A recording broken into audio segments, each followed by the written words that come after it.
اعوذ باللہ من الشیطان الرجیم بسم اللہ الرحمن الرحیم۔ صرف 5 منٹ کا مدرسہ 6 شعبان المعظم قرآن و حدیث کی روشنی میں۔ نمبر 1، اسلامی تاریخ۔ حضرت امیر معاویہ رضی اللہ عنہ کی خلافت و حکومت۔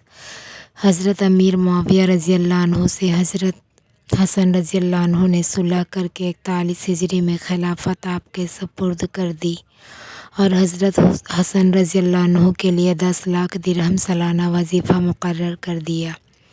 اس سال کو تاریخ عرب میں عام الجماعہ کا نام دیا گیا ہے۔ جہاد کا سلسلہ از سر نو جاری کرنے کے لیے لشکر کو 2 حصوں میں تقسیم کر دیا۔ ایک حصہ سردی کے موسم میں جہاد کرتا اور دوسرا تازہ دم حصہ گرمی کے دنوں میں مصروف جہاد رہتا۔ آپ نے رومیوں سے 16 جنگیں لڑیں اور لشکر کو وصیت فرماتے کہ روم کا گلا گھونٹ دو۔ ان کے دور خلافت میں بحری بیڑے کے ذریعہ جزیرہ قبرص فتح ہوا۔ افریقہ روم کے کچھ قلعے فتح ہوئے۔ جنگ سجستان کے ذریعہ سندھ کا کچھ حصہ مسلمانوں کے قبضہ میں آیا۔ ملک سوڈان اور کابل فتح ہوا اور مسلمان ہندوستان میں قندامل کے مقام تک پہنچے۔ افریقہ میں سوڈان تک اسلامی پرچم لہرا دیا۔ نہر جیحون کو پار کرتے ہوئے بخارا اور سمرقند کو فتح کیا۔ آپ نے قسطنطنیہ پر زبردست لشکر روانہ کیا۔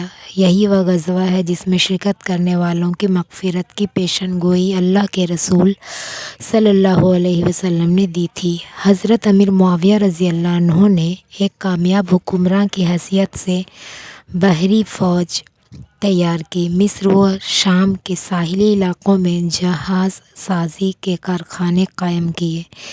1700 جنگی جہاز رومیوں کا مقابلہ کرنے کے لیے تیار کرائے۔ اس کے علاوہ اور بہت سارے کارنامے انجام دیے جو تاریخ کے صفحات میں موجود ہیں۔ نمبر 2، حضور صلی اللہ علیہ وسلم کا معجزہ۔ اس امت کے بارے میں پیشن گوئی۔ رسول اللہ صلی اللہ علیہ وسلم نے فرمایا، تم لوگ ہو بہو ان لوگوں کے طریقوں کی پیروی کرو گے جو تم سے پہلے گزرے ہیں، یہاں تک کہ اگر وہ ایک جنگلی جانور 100 سمار کے سوراخ میں گھسے ہوں گے تو تم بھی اس میں گھس جاؤ گے۔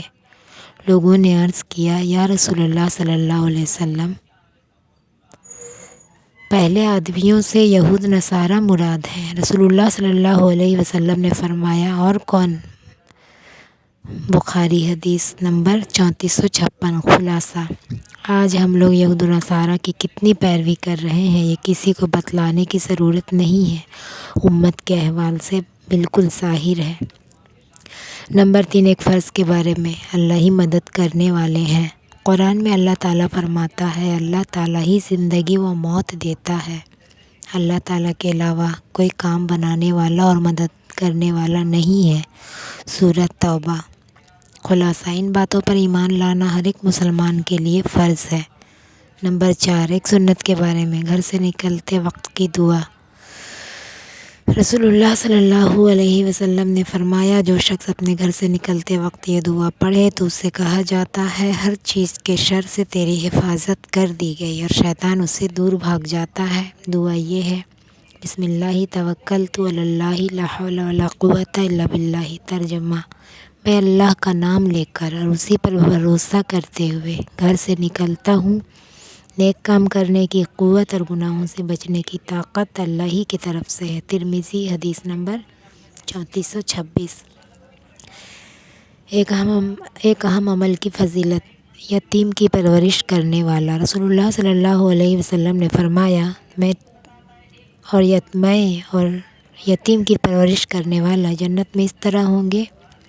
آپ صلی اللہ علیہ وسلم نے اپنی شہادت اور بیچ کی انگلی سے اشارہ کر کے فرمایا، یعنی جس طرح یہ دونوں انگلیاں قریب قریب ہیں اسی طرح میں اور دونوں قریب ہوں گے۔ بخاری حدیث نمبر 6005۔ نمبر 6 گناہ کے بارے میں بخل و کنجوسی کرنا۔ قرآن میں اللہ تعالیٰ فرماتا ہے جو لوگ خود بھی کنجوسی کرتے ہیں اور دوسروں کو بھی کنجوسی کرنا سکھاتے ہیں اور جو کچھ اللہ تعالیٰ نے اپنے فضل سے ان کو دیا ہے اس کو چھپاتے ہیں، اور ہم نے ایسے نافرمانوں کے لیے ذلیل کرنے والا عذاب تیار کر رکھا ہے۔ سورہ نساء۔ نمبر 7 دنیا کے بارے میں، دنیا کی چیزیں یہیں رہ جائیں گی۔ قرآن میں اللہ تعالیٰ فرماتا ہے دنیا کی یہ ساری چیزیں دنیاوی زندگی میں ہی برتنے کے لیے ہیں، آخرت میں یہ سب کام نہیں آئے گا، اور آخرت کی جو نعمتیں آپ کے رب کے پاس ہیں وہ پرہیزگاروں، دین پر چلنے والوں کے ساتھ خاص ہیں۔ سورہ زخرف۔ نمبر 8 آخرت کے بارے میں، قیامت میں لوگ کہاں ہوں گے؟ ام المومنین حضرت عائشہ رضی اللہ عنہا رسول اللہ صلی اللہ علیہ وسلم سے دریافت کیا، جس دن پہلی مرتبہ سور پھونکنے سے سب زمین و آسمان ٹوٹ پھوٹ جائیں گے پھر دوبارہ بنائے جائیں گے تو اس دن لوگ کہاں ہوں گے؟ رسول اللہ صلی اللہ علیہ وسلم نے فرمایا پل صراط پر ہوں گے۔ مسلم حدیث 7056۔ نمبر 9 طب نبوی سے علاج، تلبینہ سے علاج۔ حضرت عائشہ رضی اللہ عنہ بیمار کے لیے تلبینہ تیار کرنے کا حکم دیتی تھیں اور فرماتی تھیں کہ میں نے رسول اللہ صلی اللہ علیہ وسلم کو فرماتے ہوئے سنا کہ تلبینہ بیمار کے دل کو سکون پہنچاتا ہے اور رنج و غم کو دور کرتا ہے۔ بخاری حدیث 5689۔ فائدہ: جو بارلی کو کوٹ کر دودھ میں پکانے کے بعد مٹھاس کے لیے اس میں شہد ڈالا جاتا ہے جسے تلبینہ کہتے ہیں۔ طب نبوی۔ نمبر 10 نبی صلی اللہ علیہ وسلم کی نصیحت۔ رسول اللہ صلی اللہ علیہ وسلم نے فرمایا دنیا میں اس طرح رہو جیسے کوئی اجنبی پردیسی رہتا ہے یا راستہ چلتا مسافر۔ حدیث بخاری نمبر 6416۔ بن رہا